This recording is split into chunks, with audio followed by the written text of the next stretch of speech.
Vamos lá, meus irmãos, vamos lá. Começando aqui nossa gravação, nosso 7º dia de aula, missões 1 e 2. Graça e paz, meus irmãos. Amém.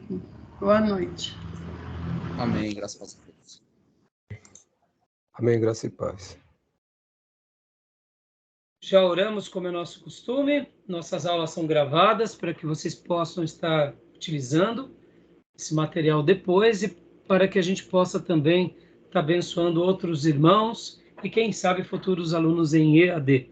Hoje está conosco aqui o amigo do nosso querido pastor Johnny e do Gil, o irmão Renato. Seja bem-vindo, viu, Renato? Deus te abençoe muito aqui. Obrigado, pastor. Amém. Querendo Deus, se tudo correr bem, o ano que vem o Renato vai se unir às nossas fileiras, se Deus assim permitir, né? Então vai ser uma alegria, viu? Amém. Isso aí. Nosso querido irmão Flávio se formou aqui, trouxe o Gil, trouxe o Johnny, trouxe vários amigos para conhecer nossa casa. Inclusive, deixa eu falar uma coisa aqui. Eu queria ter feito uma surpresa para vocês, mas eu convidei o Flávio para dar 2 aulas. Eu convidei o Flávio para dar 2 aulas aqui para nós, porque mesmo que ele tenha sido um aluno que se formou apenas no curso médio, e ele hoje é um professor auxiliar do curso básico, mas sobre esse tema de missões, ele conhece mais do que eu.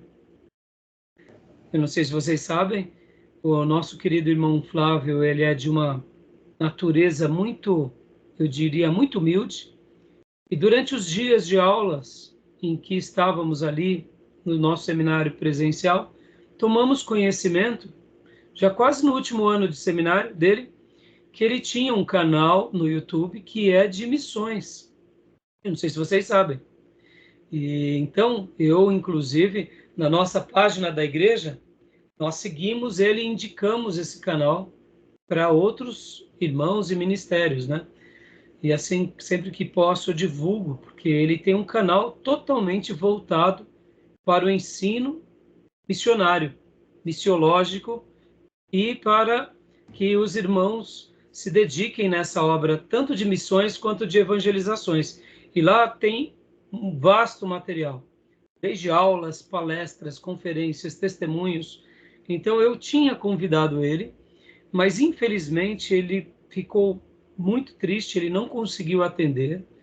Então, quem sabe no próximo módulo, quando der missões de novo, ele consiga, né? Então, eu queria ter feito essa surpresa para vocês. Não tenho dúvida que iria ser muito bom, tá bom?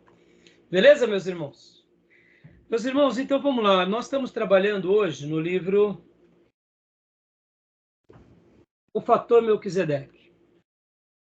Testemunho de Deus nas culturas por todo o mundo. Eu vou gastar a aula de hoje e a aula de quinta-feira. E assim a gente vai estar concluindo esse material.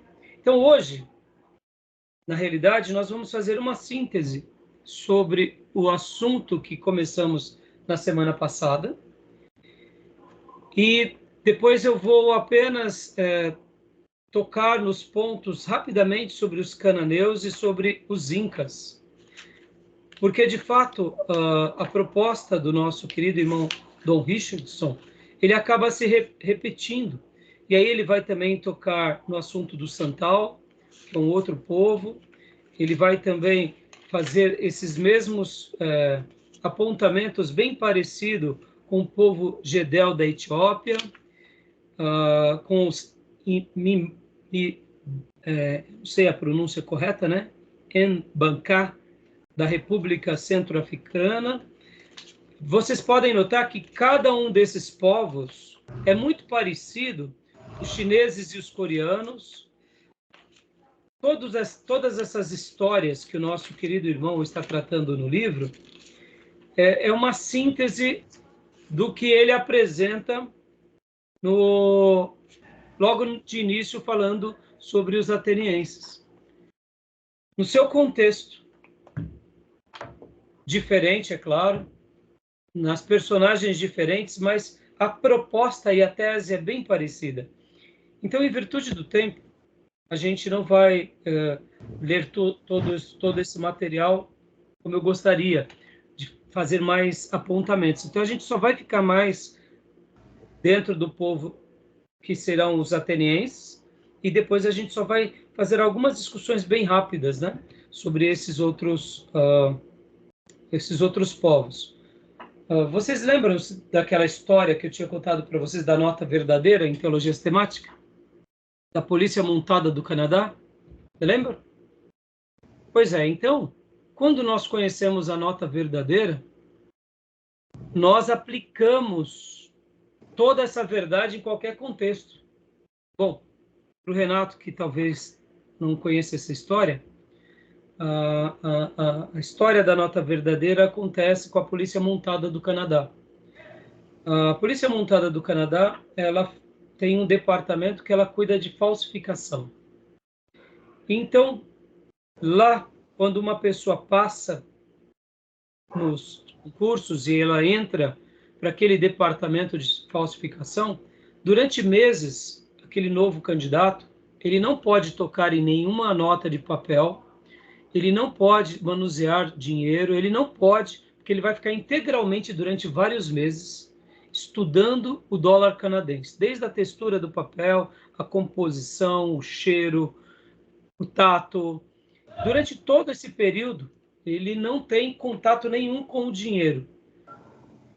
E em uma certa ocasião, um dos alunos chegou e perguntou para o professor e para os seus treinadores por que a gente, ao invés de estudarmos a nota verdadeira, nós não estudamos as falsificações. E aí os seus professores disseram para ele, olha, porque as falsificações sempre tentam aprimorar. E quando você conhece a nota verdadeira, por melhor que seja a falsificação, ela nunca será igual à nota verdadeira. Então, o que é para nós a nota verdadeira? As Escrituras. Por isso que a gente não se preocupa de ficar estudando cada nova religião que surge. Porque quem conhece a nota verdadeira, independente do contexto em que viva, ele vai poder aplicar aquela verdade. Aquelas vidas que estão sendo escravizadas. E de uma forma bem parecida, a proposta do nosso querido irmão Don Richardson, quando ele fala sobre essa questão do fator Melquisedeque, ele está querendo dizer isso. Esses povos do Deus, esses povos que foram atingidos um dia por Deus de alguma forma. Então, o que nós estudamos na semana passada e vamos concluir agora, é bem parecido com várias coisas que acontecem no mundo. Antes de irmos ao livro, eu quero apenas contar uma história para vocês de uma tribo africana que eu, certa ocasião, ouvi, e hoje a gente vai tecendo vários comentários, até porque a pauta do dia de hoje, vamos trabalhar em cima do livro, e eu vou dar várias instruções para vocês sobre esse assunto de evangelismo, de missões propriamente dito, e fazendo até um paralelo de um desafio na nossa sociedade contemporânea. Então, essa vai ser a pauta de hoje, baseada nesse material e em outras coisas que eu preparei para vocês. Mas, como eu dizia, um missionário ele estava numa tribo indígena e ele notou que, de repente, começou a ter um tumulto e, de repente, um jovem começou a correr desesperadamente. E quando aquele jovem começou a correr, muitos da tribo começaram a correr atrás dele, e eram adultos, mulheres, crianças, e ele saiu um tiro, e de repente, o missionário olhando aquela cena ficou ali, boquiaberto, sem entender o que estava acontecendo. E, de repente, aconteceu que aquele que corria saiu correndo em direção a um campo bem aberto, e muitos outros também começaram a correr em direção a ele, e de repente ele deu um mergulho. Ele tinha uma roda no meio, era como se fosse um campo aberto, e no meio desse campo tinha uma roda cercada por pedras. Uma roda, simplesmente, imagine você, ele estava num pique violento e ele pula lá dentro e ele cai lá dentro. Na hora que ele cai lá dentro, todos os habitantes da tribo ficavam ao redor daquela roda brigando com ele, e ele ficava lá de dentro, enfrentando todo mundo, assim, em palavras, em gestos. E o missionário falou, bom, agora vão matar ele, vão linchar ele. Nesse exato momento, o missionário não entendeu nada, falou, meu Deus, vão matar o rapaz. E aí depois passou aquela confusão, aquela baderna toda, e aí o missionário perguntou para os habitantes da tribo, o que aconteceu? O que foi? Aí eles explicaram, que o rapaz ele tinha aprontado uma feio mesmo com a tribo. E aí a tribo toda estava bravo com ele, correndo atrás dele. E a tribo, se a tribo cata ele, ia lixá-lo mesmo, ele ia tomar uma surra, poderia até morrer. Mas no momento em que ele pulou dentro daquele cerco, havia uma lei naquela tribo que dizia o seguinte, que quem pula dentro desse cerco, ninguém pode tocar. Porque era uma questão já de tradição de séculos que a tribo conservava, que quem estava dentro do cerco estava protegido de todos, inclusive da sua própria tribo. Olha que coisa interessante. Então ali era quase como uma cidade de refúgio dos habitantes da tribo. Quem aprontava ia correndo lá para dentro, porque lá dentro ninguém pode fazer nada, porque se alguém passasse aquela linha de pedras que qualquer um poderia pular e tentasse prejudicar quem estivesse lá dentro, pagava com a vida. E aí o missionário, então, ao conhecer essa história, o que vocês acham que o missionário começou a falar para aquela tribo? Que quem era a linha de pedras que um dia o Pai tinha enviado para nos livrar do inimigo que tenta a nossa destruição. Fantástico, não? Ou seja, pontos de contato na cultura. Sempre uma cultura, sempre uma etnia, sempre uma nação. Ali vai ter algum ponto de contato que a gente vai poder levar o evangelho para essas pessoas. Interessante, né, irmãos? Teve uma outra tribo que também passava por uma situação muito ela estava sendo evangelizada por um missionário, e o missionário, enquanto evangelizava, ele estava tentando fazer a tradução da Bíblia no idioma daquele povo. E vocês sabem que nessa hora, uma das coisas mais difíceis é colocar os valores de Deus na língua daquela nação, daquele povo. E uma das grandes dificuldades que o missionário estava tendo durante o seu trabalho nessa tribo indígena era falar sobre perdão, porque não tinha nenhuma palavra no idioma daquela tribo que se traduzisse como um ato de perdoar. Não existia isso. E o que acontece é que o missionário já estava ali há um bom tempo e, de repente, um dia, ele foi convidado pelos moradores da tribo a irem para a floresta, para uma certa região, para eles praticarem ali um ritual que eles sempre faziam, e era como se fosse uma celebração que eles faziam já há muitos séculos. E aí o missionário foi. Quando o missionário chegou, ele, de fato, viu algo que ele viu que era a ponte para ele traduzir a palavra perdão. Porque, em dado momento, enquanto eles estavam ali se reunindo, todos os habitantes daquela tribo fizeram também uma grande roda, e, de repente, o pajé falava com todos eles, e o missionário observava tudo aquilo que ia acontecendo. Eles cantavam tudo, e num dado momento, todos eles colocaram as mãos, um sobre os ombros do outro.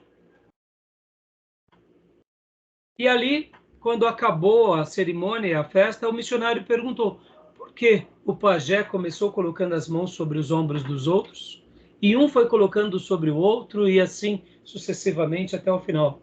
Aí o índio disse para eles, não, é porque esse é o nosso costume. Porque todas as vezes que nós fazemos isso, nós estamos dizendo que aquilo que o outro fez para nós, nós esquecemos.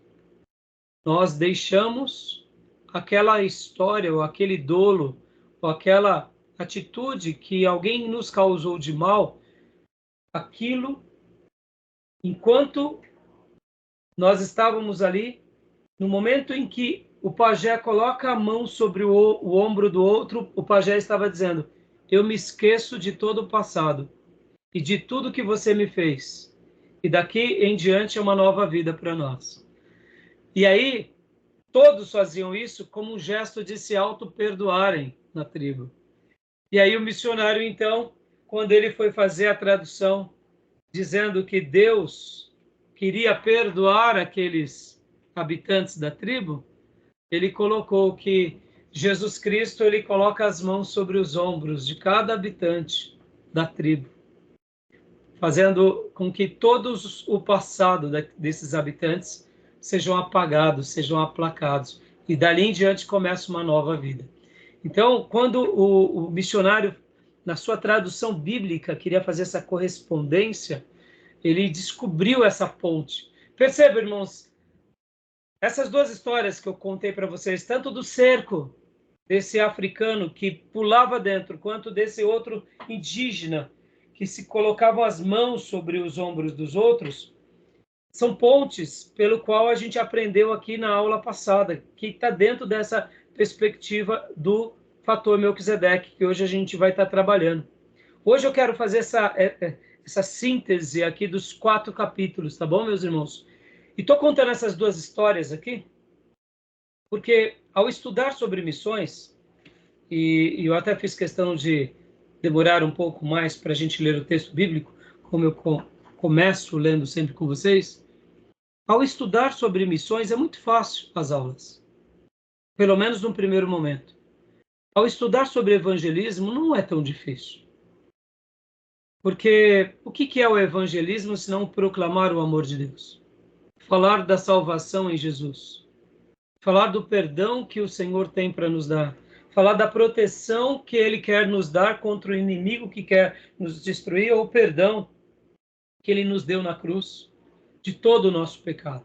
Então não é muito difícil.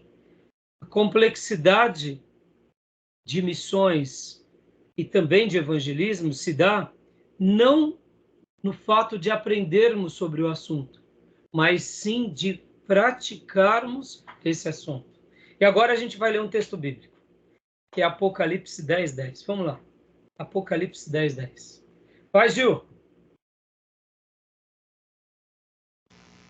Graça e paz a todos. Desculpa o atraso, viu? Tranquilo, meu irmãozão. Você viu que hoje tem um amigo seu aí na classe, né? Ah, sim, já havíamos nos falado já. Legal. E aí, Gil? Feliz. Paz, mano. Seja bem-vindo, meu irmão. Obrigado, irmão. Valeu. Apocalipse 10:10, meus irmãos. Então, hoje eu queria dar uma instrução aqui com vocês. Eu vou fazer desse texto também um texto baseado nessa instrução, irmãos. Porque, irmãos, olha só, a gente vive num mundo doente. O nosso mundo é doente. E não pensem vocês que no passado foi diferente. O mundo sempre foi doente. Desde o Éden até o último momento que estaremos o mundo estará para passar com relação à consumação dos séculos. O mundo sempre foi doente. Essa ideia de que esse mundo será curado por meio da ciência, por meio da tecnologia, é uma falácia, uma mentira. Então, eu quero dar umas instruções aqui para vocês, porque, olha só, esse versículo vai ser muito legal. Quem achou, quiser ler, pode ler para nós, por gentileza. Apocalipse 10:10, né? Isso.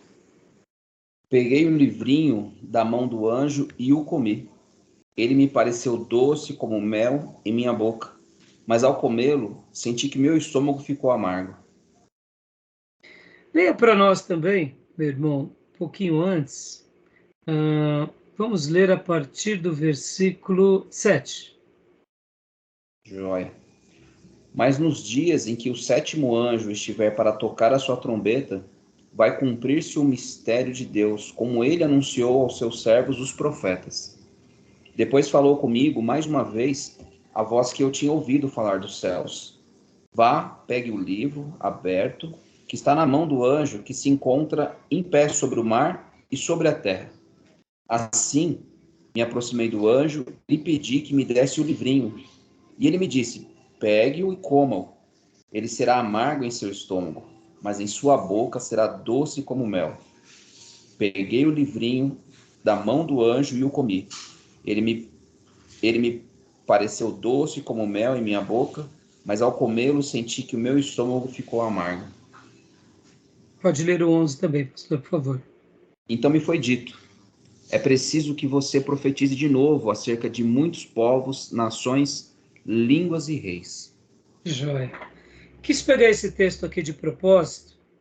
Claro que eu não estou fazendo aqui uma interpretação dele, só quero apenas fazer uma aplicação baseado no trabalho de missões e, em especial, de evangelismo.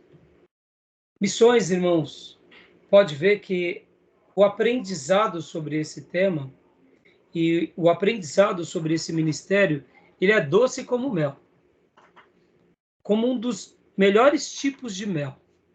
Pode ver, é saboroso, é gostoso poder ouvir como Deus ele trabalha nas nações, como ele vai fazendo a obra.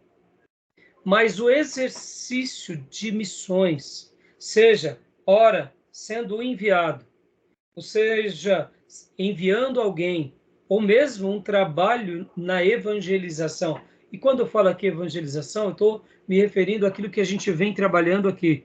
Evangelização séria, irmãos. O exercício, a manutenção e a continuidade de missões e de evangelismo é muito amargo.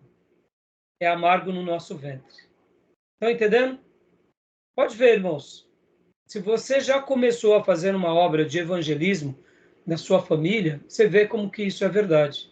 É doce como mel quando você ora, quando você se prepara, quando se reúne à igreja, mas os embates, eles se tornam amargos. Mas não é um amargor que vai nos destruir, mas é um amargor que também serve, eu diria, até mesmo para nos curar. Porque vocês vão lembrar que hoje em dia, diferente de antigamente, os remédios e os bons remédios eram amargos. Lembram disso? Hoje em dia tem essência, tem como maquiar os remédios.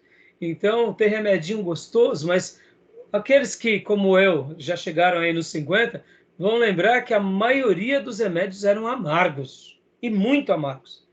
E se diz os antigos que quanto mais amargo, é melhor o remédio. E aqui a gente vê que nessa passagem em que o apóstolo João ele pega o livrinho e come, na boca ele é doce e no ventre ele é amargo. Essa é uma realidade não só para missões e não só para evangelismo, mas eu diria também para o ministério. Percebam que o exercício do ministério em alguns momentos é doce. Em alguns momentos da manutenção do ministério é doce. E da continuidade é doce.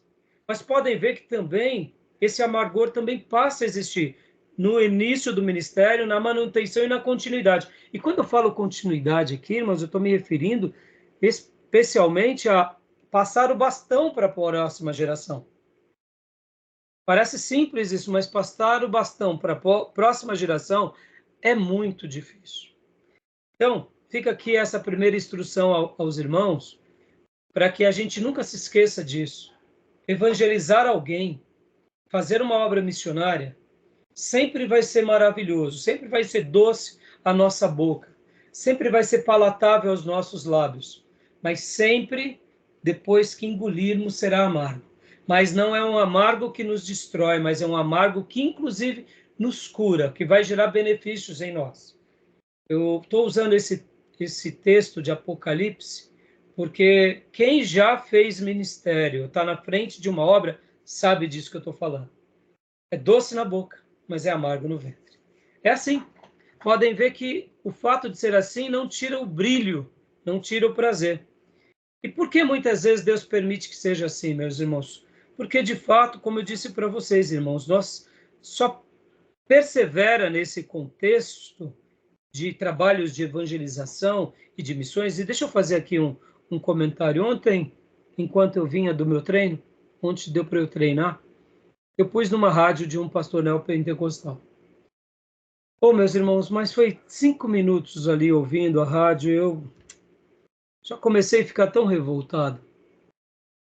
Porque Tudo é sobre dinheiro, irmãos. Tudo é sobre prosperidade. A obra de Jesus nos nossos dias se resumiu a você ser rico e poderoso. A evangelização se resumiu a você ter um emprego melhor, um cargo melhor, uma casa melhor.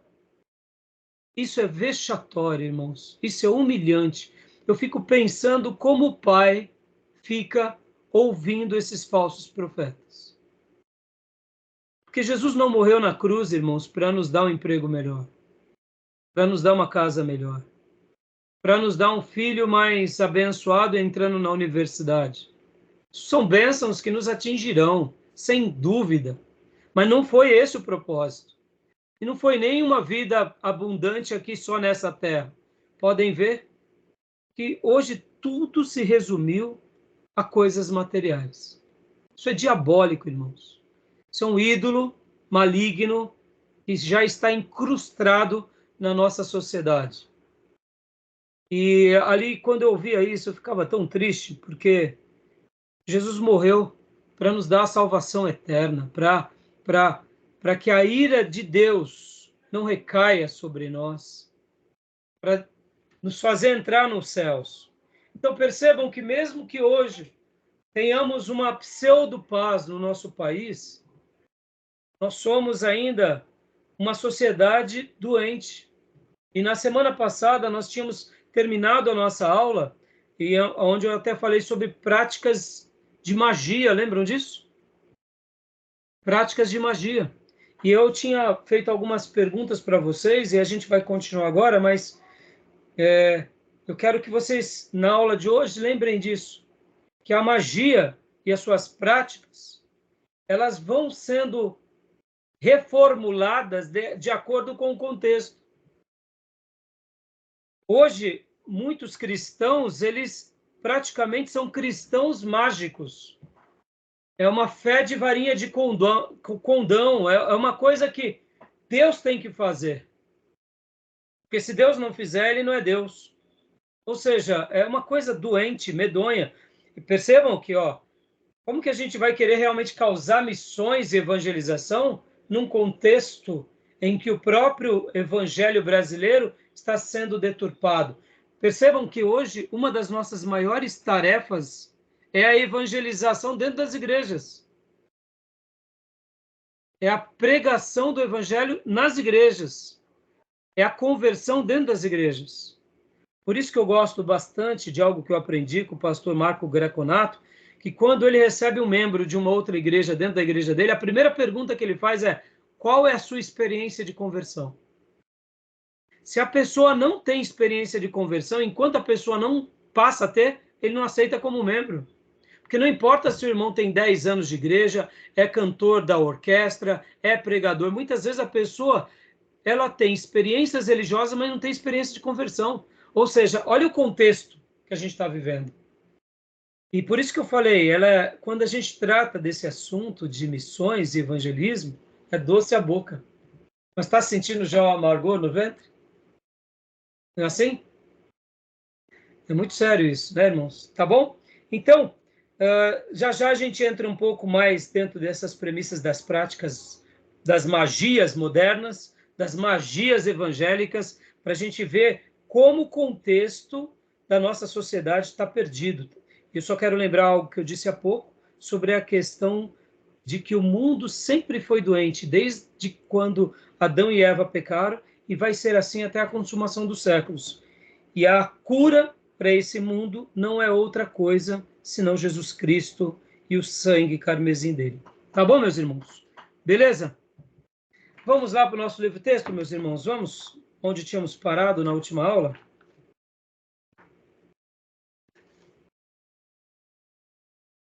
Nós paramos na página 15. Ok.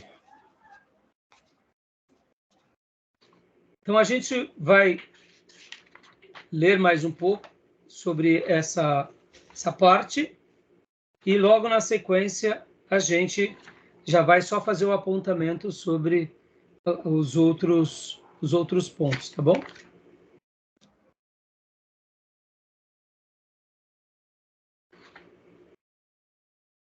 Não, nós não tínhamos parado na página 15. Fomos avante, né? Eu não anotei onde tínhamos parado. Na verdade, o pastor falou que hoje nós comentaríamos sobre a página 23. Isso, Dil. Obrigado, Dil. Isso. Isso, a gente ia fazer alguns questionamentos da página 23. Isso, é verdade. Obrigado pela lembrança. Mas, antes disso, vamos dar uma refrescada sobre a história? Vamos dar uma refrescada sobre a história de Atenas, né? Inclusive, podem abrir aqui na página de número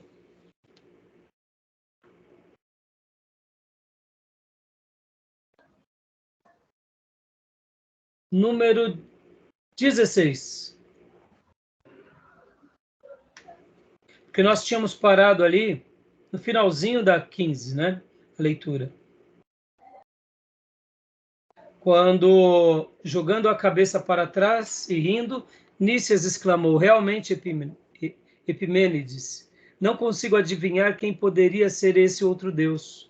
Os atenienses são os maiores colecionadores de deuses no mundo. Já saqueamos as teologias de muitos povos das vizinhanças, apoderando-nos de toda a divindade que possamos transportar para a nossa cidade por terra ou por mar. Aí nós tínhamos comentado um pouco sobre essa questão do conhecimento das outras religiões. Paz, Maísa, tudo bem, filha? Então,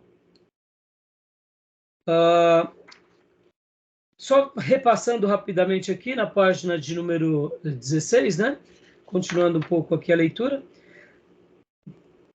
Deixa eu só compartilhar aqui com vocês. Ô, pastor. Oi.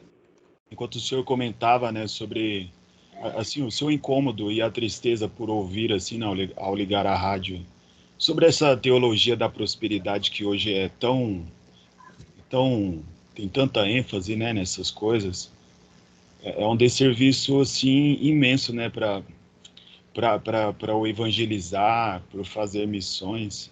A gente percebe que algumas pessoas olham torto para a gente por conta dessas coisas, né? E alguns daqueles que têm assim as suas classes mais altas, que não precisam, que são mais empoderadas, né? Até também é uma barreira para eles entregarem a vida para Cristo, porque eles pensam que ter Cristo é viver uma vida boa, né? Viver uma vida aí à margem do que o dinheiro pode entregar, né? Então Sim. é um desserviço total mesmo, assim, para o evangelizar e o fazer missões.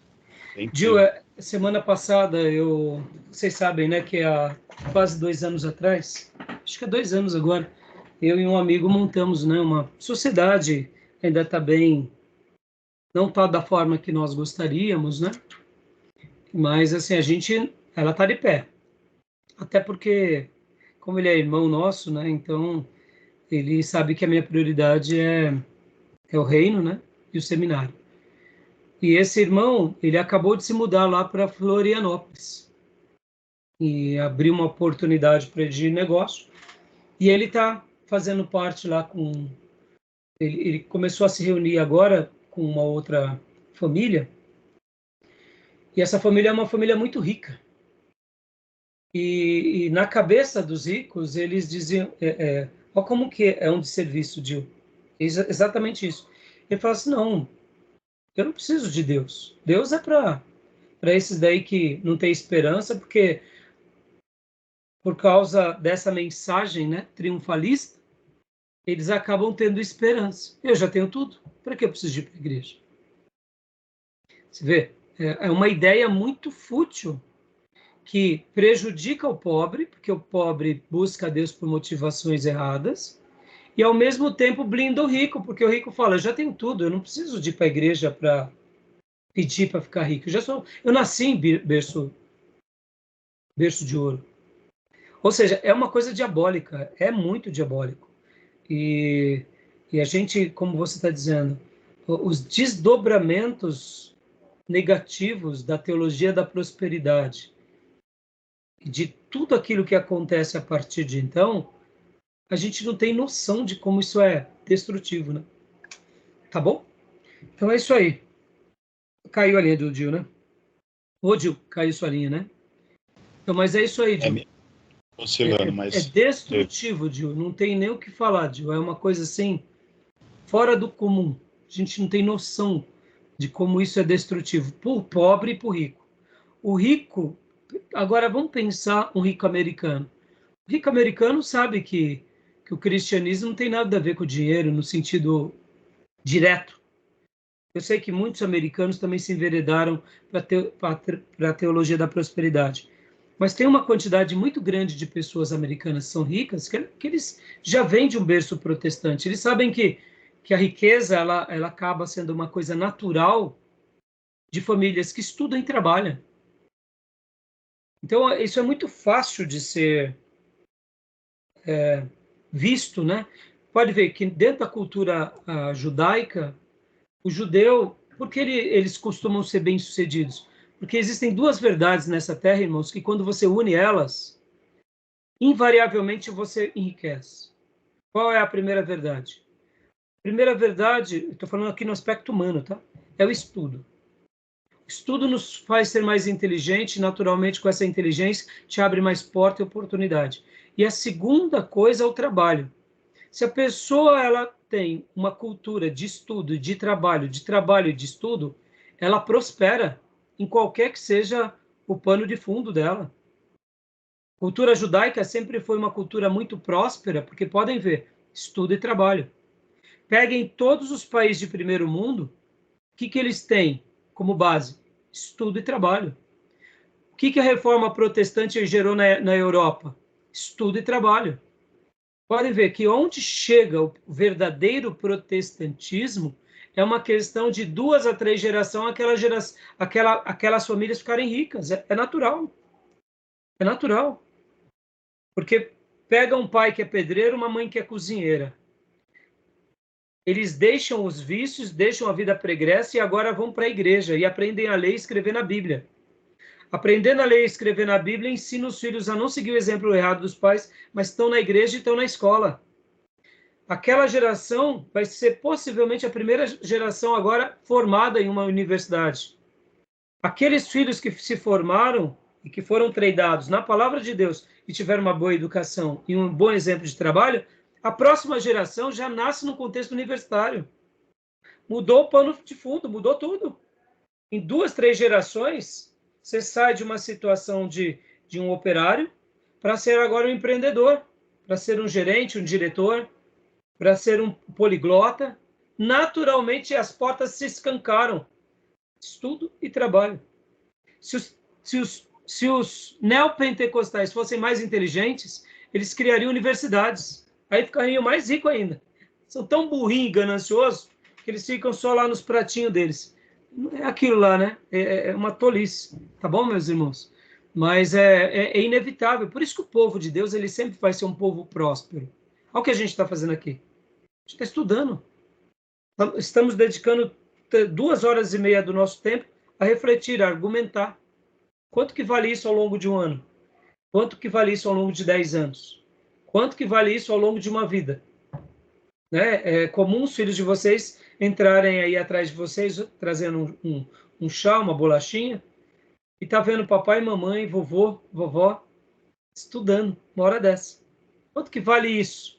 O exemplo dessas virtudes. Isso é uma riqueza. O dinheiro vai acontecer. Você vê como que esses neopentecostais eles acabam fazendo de serviço, tá bom? Vamos lá então, vamos lá para a leitura do livro. Vamos ler a partir da página 15. Eu vou compartilhar aqui com vocês só para facilitar também alguma coisa, tá bom? Beleza? Alguém quer comentar mais alguma coisa, meus irmãos? Querem falar mais alguma coisa? Não? Tranquilo? Pastor Ernesto Nini, ele tinha uma frase nos dias de seminário.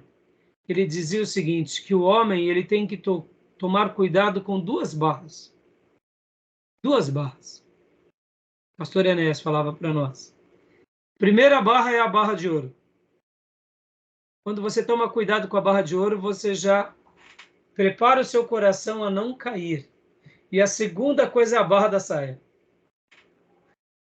E eu, particularmente, coloco uma terceira barra, que é a barra do poder, que, no caso do ouro, te dá poder, né? Mas podem ver que tem pessoas hoje que não têm ouro, não têm dinheiro, mas são empoderadas, né? Principalmente um político, um influencer. Então, a barra do poder.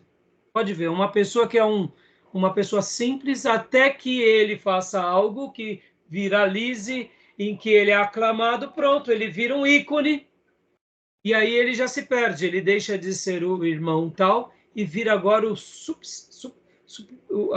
a estrela tal, né? Então, tomem cuidado com essas duas barras ou essas três barras, né? Porque elas podem acabar com a nossa vida. E podem ver, a história da igreja se repete, né? As pessoas têm se acabado, né? Por causa disso. Tá bom? Beleza, meus irmãos? Então vamos lá. Vamos ler aqui um pouco. Sumiu da minha tela aqui o tempo de gravação. Alguém tá vendo? Quantos minutos? 41 minutos. 41, né? Tá bom. Já. Vamos lá, então. Então, eu vou compartilhar aqui com vocês. Essa é uma edição antiga, só para que vocês possam estar utilizando. Mas lembrando, irmãos, comprem os livros em papel ou, de fato, digital, tá? Vamos lá. Deixa eu só compartilhar algumas páginas para facilitar aqui o nosso aprendizado. Pode ler para nós, irmão Gil, daqui, ó. Logo depois da frase que eu acabei de ler, né?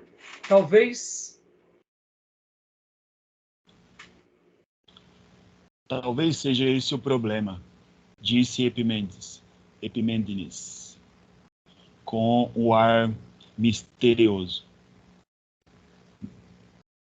Continua, por gentileza.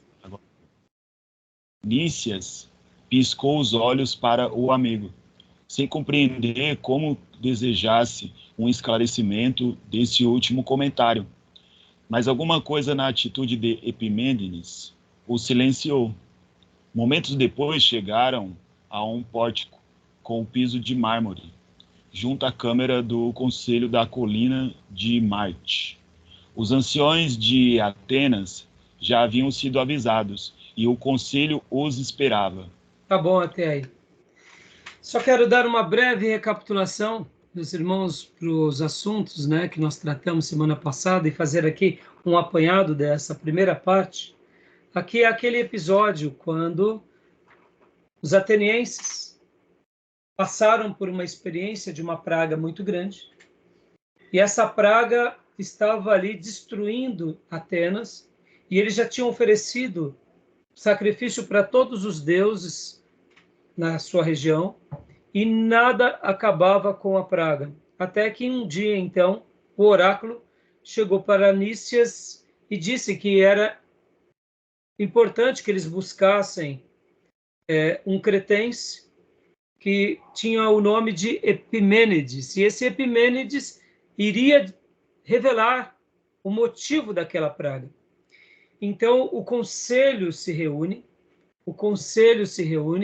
e dá a ordem, então, para que Nícias fosse atrás desse tal de Epimênides.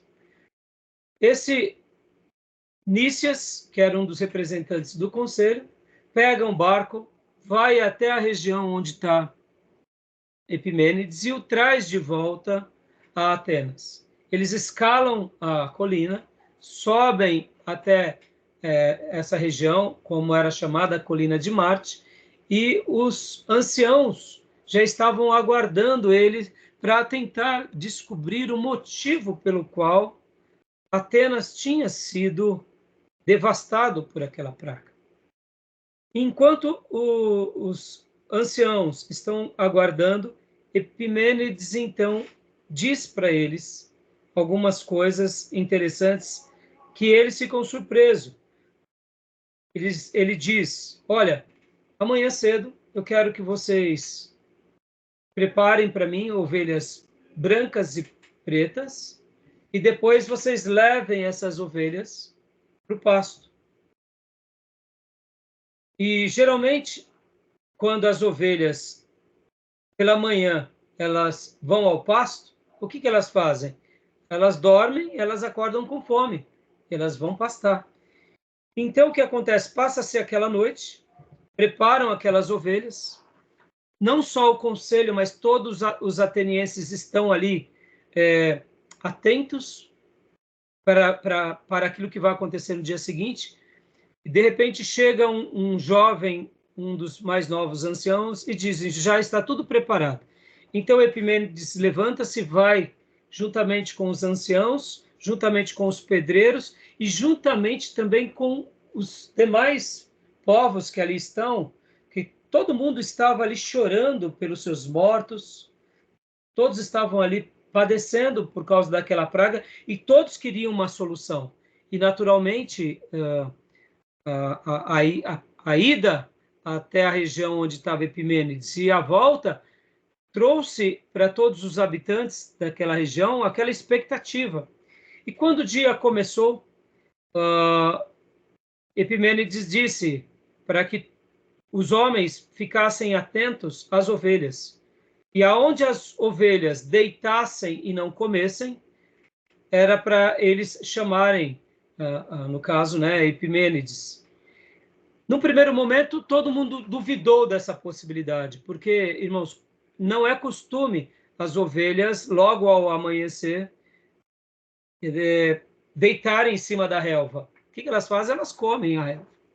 Mas, nesse caso, já era uma clara evidência de que Deus estava querendo ensiná-los. Porque, de repente, uma pessoa gritou, tem alguém, aqui tem uma ovelha que se deitou. Aí, de repente, outro gritou acolá, aqui tem mais uma ovelha que se deitou. Então, diante dessas muitas ovelhas que se deitaram, os anciãos viram que tinha, de fato, algum mistério ali acontecendo. Então, Epimênides pediu para que fosse feito aonde as ovelhas tinham deitado, fossem feitos altares durante o dia, porque tinham pedreiros ali com argamassa. Eles fizeram o altar e à tarde já estava duro. E quando chegou a parte da tarde, perguntaram que nome escreveremos nesses altares. E, de fato, Epimênides diz, olha, não é para a gente escrever nada, porque se esse Deus quis se revelar para nós, sem que a gente soubesse o nome dele, então vamos colocar somente ao Deus desconhecido. E ali fizeram, então, o sacrifício ao Deus desconhecido. Quero lembrar a todos, como nós tínhamos acabado de ver na página anterior, que os atenienses eles eram os maiores colecionadores de deuses do mundo. E não só de deuses, mas de altares e de teologias. Mas não tinha nenhum altar ao Deus desconhecido. E aí, depois desses episódios, fizeram sacrifícios. Passaram-se alguns dias e a praga foi cessando. E assim a praga veio a cessar definitivamente. Em outras palavras, uma mensagem ficou incrustada no coração de todos os atenienses. Mas, como tudo, durante a vida de todos, as pessoas foram se esquecendo dessa verdade. E ali os altares ao Deus desconhecido foram sendo derrubados, foram sendo quebrados. E 2 anciãos, depois eles fazem ali uma reunião, algum tempo depois, dizendo, vamos perpetuar essa história para que esse Deus desconhecido nunca seja esquecido. E aí, essa é a síntese, né, dessa história. Porque essa história vai ser a história onde Paulo vai, de fato, trabalhar quando ele vai pregar em Atenas. Então, vamos ler agora aqui, irmãos. Eu fiz uma síntese, né, bem rápido, na página de número 19. Quando eu falo aqui. Página 19, o penúltimo parágrafo.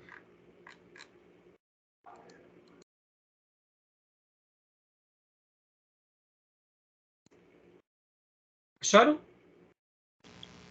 Com o passar do tempo, é isso? Isso, pode ler para nós, Gil. Com o passar do tempo, porém, o povo de Atenas começou a esquecer-se da misericórdia que o Deus desconhecido de Epimênides lhes concedera.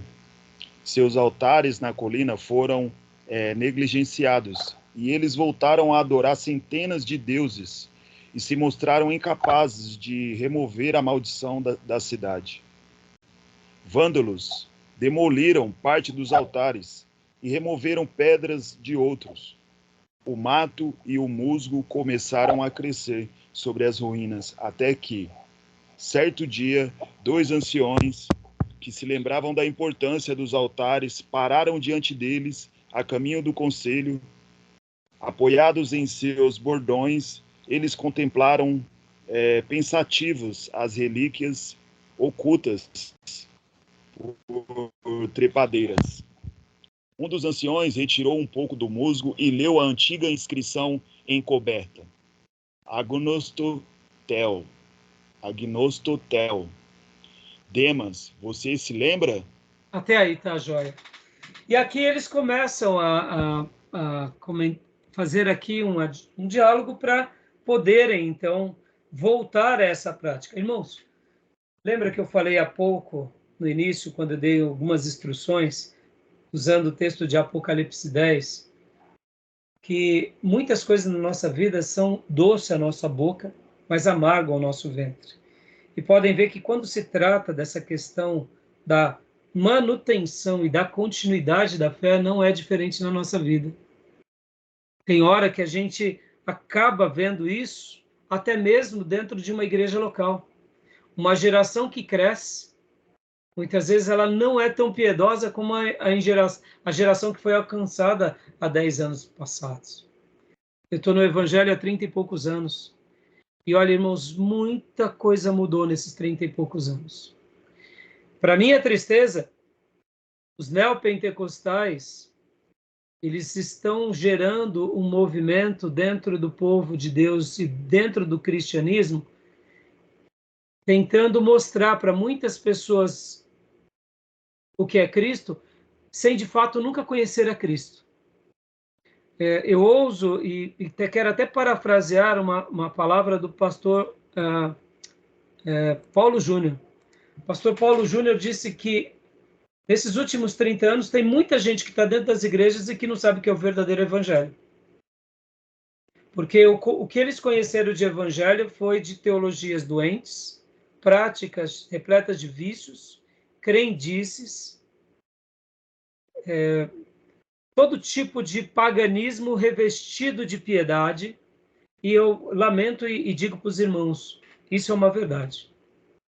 Porque antigamente um cristão, ele era uma pessoa que se tinha até um jargão: o crente não bebe, o crente não fuma, o crente não rouba, o crente não mente, o crente só diz a verdade, só vai para a igreja. Não era assim? O crente tinha valor na sociedade. Quando uma pessoa queria uma pessoa para que fosse exemplo de falar a verdade, o que eles diziam? Chama o crente. Não era assim? E hoje em dia? Hoje em dia, o provérbio mudou.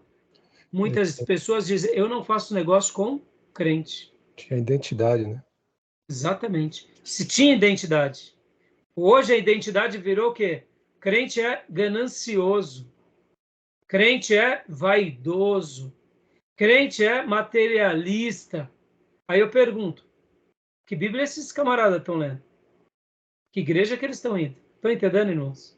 Então, essas palavras do Paulo Júnior representam muita verdade. E aqui, por que eu estou falando isso? Por causa dessa experiência que a gente acaba de ver. Os atenienses tiveram um contato com Deus desconhecido, mas em poucas gerações se perderam. E esses 2 anciãos, Júnior não, Gil, continua lendo para nós, vocês vão ver que eram os mesmos que algum tempo atrás estavam lá, junto com aquele episódio. Vou até compartilhar aqui também. Pode continuar lendo, Gil. Como poderei esquecer? Respondeu Demas. Eu era um jovem membro do conselho que ficou acordado a noite inteira para certificar-me de que o rebanho, as pedras, a argamassa e os pedreiros estariam prontos ao nascer do sol. E eu, replicou o outro ancião, era aquele outro jovem, membro ansioso, que surgiu que fosse gravado em cada altar o nome de algum deus. Que tolice. Tá bom até aí. Então, esses, né, naquele diálogo que eu acabei de fazer a síntese, é claro que fiz uma síntese bem rápida e não citei muitos detalhes, né, que o autor registra. Mas eram os dois jovens, né, de fato, que pertenceram àquele episódio. Então, pode ler agora mais esse parágrafo? E ele fez uma pausa, mergulhado em seus pensamentos, acrescentando a seguir: Demas, você talvez me considere sacrilego, mas não posso deixar de sentir que se o Deus desconhecido de Epimênides se revelasse abertamente a nós, logo deixaríamos de lado todos os outros? O ancião barbudo balançou o bordão com certo desprezo na direção dos ídolos surdos e mudos que, fileira após fileira, cobriam o alto da Acrópole, em maior número do que já houvera. Se ele jamais vier a revelar-se, disse Demas pensativamente, como nosso povo saberá que não é um estranho, mas um Deus que já participou dos problemas de nossa cidade? Acho que só existe um meio, replicou o primeiro ancião. Devemos preservar pelo menos um desses altares, como evidência para a posteridade. E a história de Epimênides deve, de alguma forma, ser mantida viva entre nossas tradições. Uma grande ideia sua, entusiasmou-se Demas, e este ainda está em boas condições. Vamos contratar pedreiros para poli-lo, e amanhã lembraremos todo o conselho dessa antiga vitória sobre a praga. Faremos uma proposta que inclua pelo menos a manutenção desse altar entre as despesas perpétuas de nossa cidade. Os dois anciões apertaram-se as mãos para fechar o acordo, e de braços dados seguiram a caminho abaixo, batendo alegremente os bordões contra as pedras da colina de Marte. Joia, até aí. Beleza, meus irmãos. Bom, história maravilhosa, história lindíssima. Eu acredito que o bom desse material, meus irmãos, diferente dos outros materiais que temos, é porque as histórias são autoexplicativas, né? E alguém já disse que nós gostamos muito de contar história e de ouvir uma boa história. Isso é verdade, né? Hoje, eu diria que nós temos, eu diria, um acervo muito grande na história do cristianismo, na história da igreja ou na história mundial, para a gente poder se deliciar, né? E aqui, os atenienses, como tudo, não é à toa que eles se tornaram, assim como as demais cidades-estados, e depois a Grécia como nação, eles se tornaram esse lugar célebre, porque eles não só souberam contar boas histórias, mas eles perpetuaram a sua história. E perpetuando a sua história, você cria aquilo que o Júnior disse há pouco, da nossa história antiga, que é identidade. Um povo que preserva as suas histórias e as suas tradições, ela tem o quê? Identidade. Ela sabe de onde veio, sabe o que está fazendo e sabe para onde vai. Há pouco eu estava vendo um podcast com dois entrevistados sobre as questões da guerra da Rússia e da Ucrânia. E também sobre o desdobramento que está tendo agora sobre o problema da guerra de Israel com o grupo terrorista Hamas ali na faixa de Gaza. E ali, enquanto os entrevistados estavam falando, eles diziam algo muito interessante sobre a China. Que a China, diferente de muitos outros lugares, até hoje, se a gente fosse pensar, enquanto existia o Império Grego, a China já existia. Depois que passou a existir o Império Romano, a China também existia. Nesses 2000 anos de cristianismo no mundo, a China continua a existir. E possivelmente no futuro ela vai continuar existindo. E uma das coisas que os entrevistados diziam eles estavam fazendo uma citação falando sobre as nações que mais se perpetuam na história são aquelas que preservam o quê? A família. A família. E toda nação que teve não só uma longevidade, mas uma história muito forte, é porque elas tinham essa perpetuidade da família. E, inclusive, um dos comentaristas disse, citando um pensador, que os Estados Unidos um dia vai passar, porque um pesquisador chinês durante muitos anos, ele fez uma pesquisa nos Estados Unidos e ele viu que uma das características que o povo americano perdeu é o quê? Perdeu o vínculo da família. Porque o americano, logo cedo, ele vai para o mercado de trabalho, para quê? Para enriquecer, para prosperar, e os pais dele morrem nos asilos. Já para um chinês, isso é inadmissível, porque está dentro da cultura deles o quê? A preservação do ancião. Logo, preservação da história. E mesmo que num primeiro momento eles não sejam tão fortes, o que mais um chinês tem é o quê? É paciência. Eles perdem algumas batalhas, mas eles sabem lidar com a paciência. Eles esperam e podem ver que não estão aí há milênios. E é bem interessante esse pensamento, né, irmãos? A gente está falando agora aqui sobre a Grécia e valores da Grécia, mas essa Grécia já não existe mais, né? Mas se perpetuou aquela história.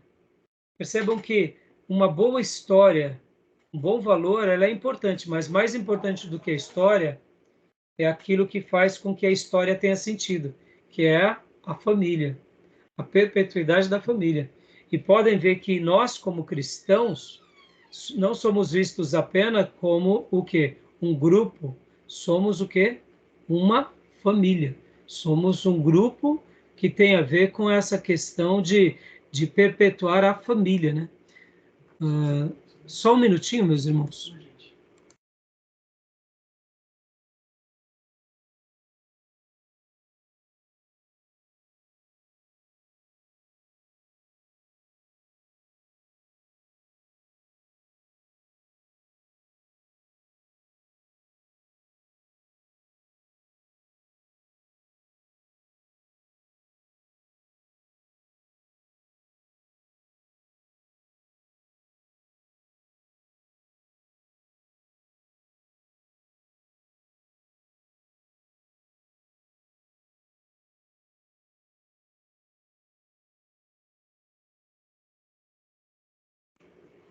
Oi, meus irmãos, me desculpem.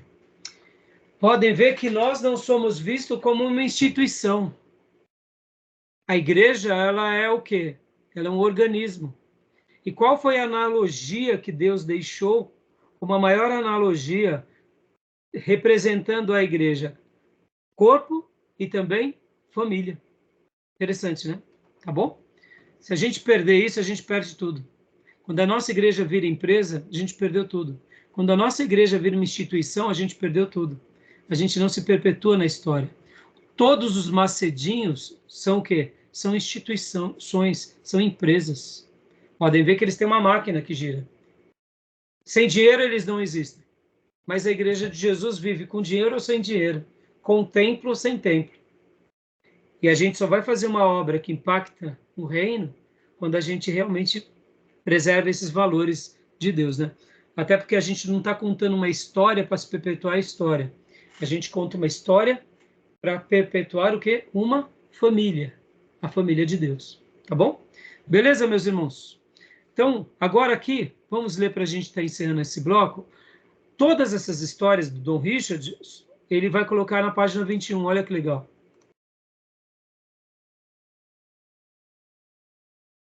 Leia para nós, pastor Johnny, por gentileza, o relato acima. Pois não. O relato acima baseou-se principalmente em uma tradição. O pastor está cortando ali. Okay. Registrada, talvez, né?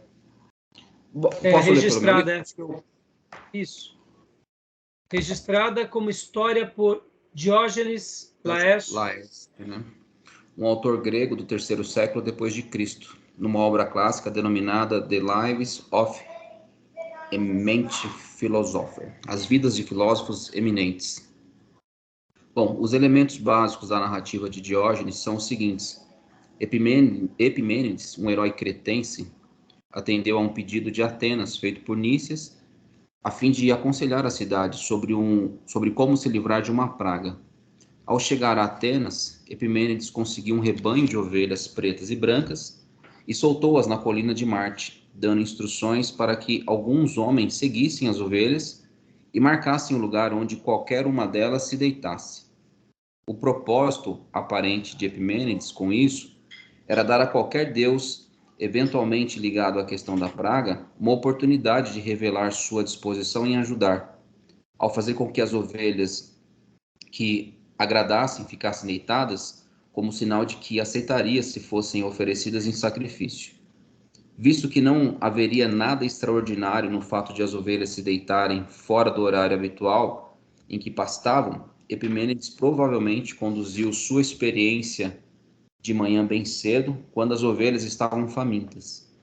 Algumas das ovelhas deitaram e os atenienses se ofereceram em sacrifício sobre os altares sem nome, construídos especialmente com esse propósito. A praga foi assim removida da cidade. Os leitores do Antigo Testamento lembraram de que um herói chamado Gideão, buscando conhecer a vontade de Deus, usou como sinal um pedaço de lã. Epimênides fez mais que Gideão. Ele usou um rebanho inteiro. Segundo uma passagem em Leis de Platão, Epimênides também profetizou na mesma época que 10 anos mais tarde um exército persa atacaria Atenas. Todavia, os inimigos persas retrocederão com todas as suas esperanças frustradas e depois de sofrer mais ferimentos do que os infligidos por eles. Essa profecia foi cumprida. O conselho, de sua parte, ofereceu a Epimênides um talento em moedas por seus serviços, mas ele recusou o pagamento. A única recompensa que desejo, disse, é estabelecer aqui e agora um tratado de amizade entre Atenas e Knossos. Os atenienses concordaram. Após a ratificação do tratado com Knossos, eles providenciaram a volta de Epimênides em segurança para sua casa na ilha. Nessa mesma passagem, Platão elogia Epimênides chamando-o esse homem inspirado. Ele dá crédito como um dos personagens famosos que ajudaram a humanidade a redescobrir as invenções perdidas durante o grande dilúvio. Posso continuar, pastor? Pode, porque agora eu quero fazer um comentário com vocês aqui. Joia. Os outros detalhes dessa referência concernente à causa da maldição foram obtidos de uma nota de rodapé de um editor sobre a obra The Art of Rhetoric, a arte da retórica, de Aristóteles, encontrada no Loeb Classic Library, traduzida por J.H. Freese e publicada em Cambridge, estado de Massachusetts. A explicação de que o próprio oráculo de Pítias ordenou aos atenienses que mandassem buscar Epimênides faz parte da menção anterior das leis de Platão. Diógenes Laércio não menciona que as palavras agnosto tel estavam escritas nos altares de Epimênides.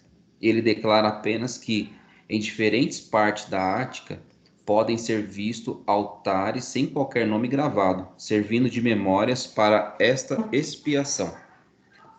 Dois outros escritores da Antiguidade, Pausânias, em sua obra Descrição da Grécia, e Filóstrato, em sua obra, que é Apolônio de Tiana, refere-se, porém, a altares a um deus desconhecido, sugerindo que uma inscrição nesse sentido estivesse gravada neles.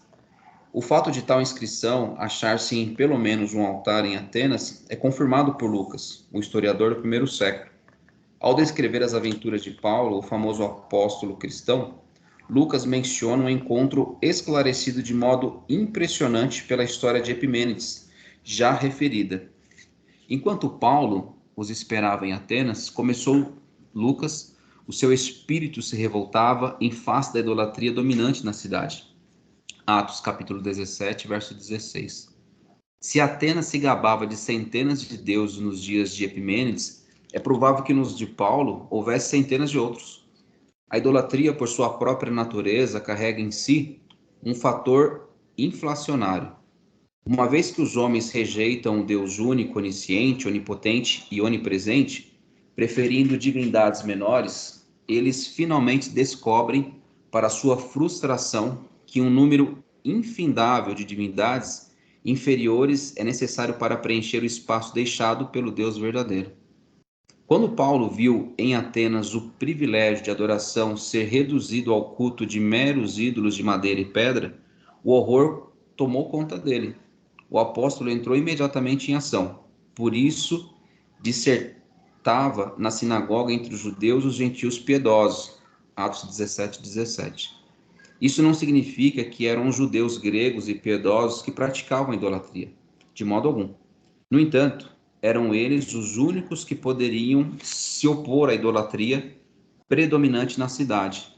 Paulo talvez os achasse tão habituados às cenas de idolatria que não mais pudessem preparar uma ofensiva de impacto contra isso. De qualquer modo, o apóstolo lançou seu próprio ataque. Lucas também diz que Paulo discutia na praça todos os dias entre os que se encontravam ali. Atos 17 e 17. Até aí, meu irmãozão.